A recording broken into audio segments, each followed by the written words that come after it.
46 సంవత్సరాల నుండి నా నినాదం ఏంటంటే, ఉద్యోగం దొరికితే నీవు అదృష్టవంతుడివి, ఉద్యోగం దొరకకపోతే ఇంకా ఎక్కువ అదృష్టవంతుడివి. ఉద్యోగం దొరికితే నీ కుటుంబాన్ని మాత్రమే నువ్వు పోషించుకోగలుగుతావు. ఉద్యోగం దొరకకపోతే ఇంకో 100 కుటుంబాలను నువ్వు పోషించేవాడిగా ఎదగగలుగుతావు. అదొక అవసరం, అదొక అవకాశం.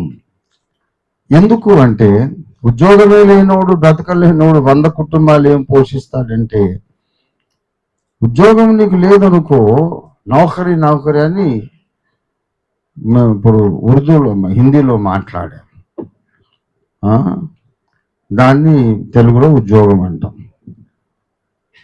మరి ఉద్యోగమే దొరకనోడు వేరే వాళ్ళని ఎలా పోషిస్తాడంటే, పరిశ్రమలు స్థాపించటం వలన, లఘు పరిశ్రమలు ఎన్నో ఉన్నాయి. యూజ్ అండ్ త్రో ప్లేట్స్ ఉన్నాయి, యూజ్ అండ్ త్రో కప్స్ ఉన్నాయి, తర్వాత గ్లాసెస్ ఉన్నాయి. ఇంతకుముందు జాన్ వెస్లీ గారు చెప్పినట్టుగా ఎన్నో ఉన్నాయి. దాన్ని కూడా మేమే సప్లై చేస్తాం. ఎన్ని లఘు పరిశ్రమలు స్థాపించడానికి అవకాశం ఉన్నదో అవన్నీ కేటలాగ్ కూడా మేమే సప్లై చేస్తాం. ఆసక్తి పరులు మా ఆఫీస్కు, పంజగుట్టలో ఉన్న ఆఫీస్కు రావాలి. అక్కడ ఎప్పుడు కూడా నా అసిస్టెంట్ ఒకరు ఉంటారు. మీకు వచ్చిన వాళ్ళను మీ ఊరు పేరు అంతా తీసుకొని మీ ఇంట్రెస్ట్ ఏంటని కనుక్కొని, ఇది ఇన్ని పరిశ్రమల అవకాశం ఉంది, ఇందులో నీకు దేంట్లో ఇంట్రెస్ట్ ఉంది, దానికి సంబంధించి ఎలాగ అప్లికేషన్, ఎలాగ దరఖాస్తు చేయాలి, అప్పుడు రీజనబుల్ టైంలో మీకు నిధులు విడుదల చేయడం జరుగుతుంది. విడుదల చేసి ఊరుకోము. ఆ పరిశ్రమ నిజంగా స్థాపించబడాలి. ఆ పరిశ్రమ మీద ఆధారపడి ఇంకో 10 కుటుంబాలు, 50 కుటుంబాలు, 100 కుటుంబాలు బ్రతకాలి. ఆ విధంగా మన గౌరవ ప్రధానమంత్రి గారు చెప్పినట్లుగా సబ్కా సాత్, అందరికీ సహాయం చేస్తాము, అందరూ కూడా అభివృద్ధిలోకి రావాలి అనే కళ నెరవేరుతుంది. ఇది నేను నాకే సహాయము లేకుండా ఒంటరిగాడిగా నేను 46 సంవత్సరాలు చేశాను. ఇవాళ నాకు సునీల్ మాండవే గారి యొక్క సహాయం, గౌరవ ప్రధానమంత్రి గారు మన నరేంద్ర మోడీ గారి యొక్క సహకారం కూడా దొరుకుతుంది. కనుక ఇంతకాలం నేను చేసింది 1% అయితే ఇప్పుడు నేను 1000% చేయగలుగుతాను. ఒక్క వీళ్ళలో ఏకండి, ఒక్క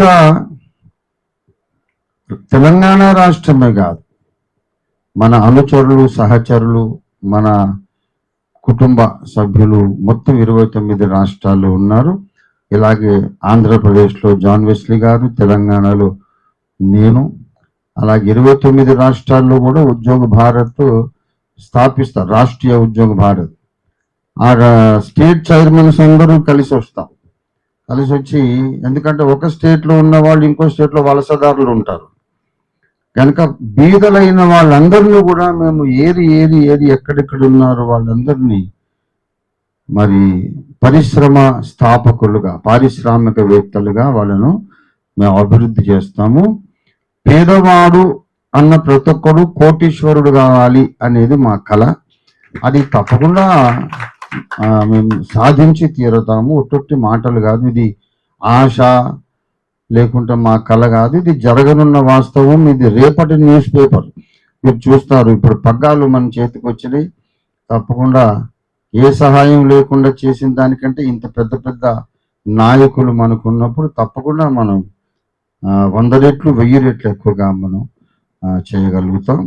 కనుక ఉద్యోగ భారత్ అంటే వేల మందికి, లక్షల మందికి ఉద్యోగాలు ఇవ్వగలిగిన పరిశ్రమల స్థాపన కోరుకున్నటువంటి సంస్థ ఇది. ఇది చాలా అద్భుతమైన విజన్.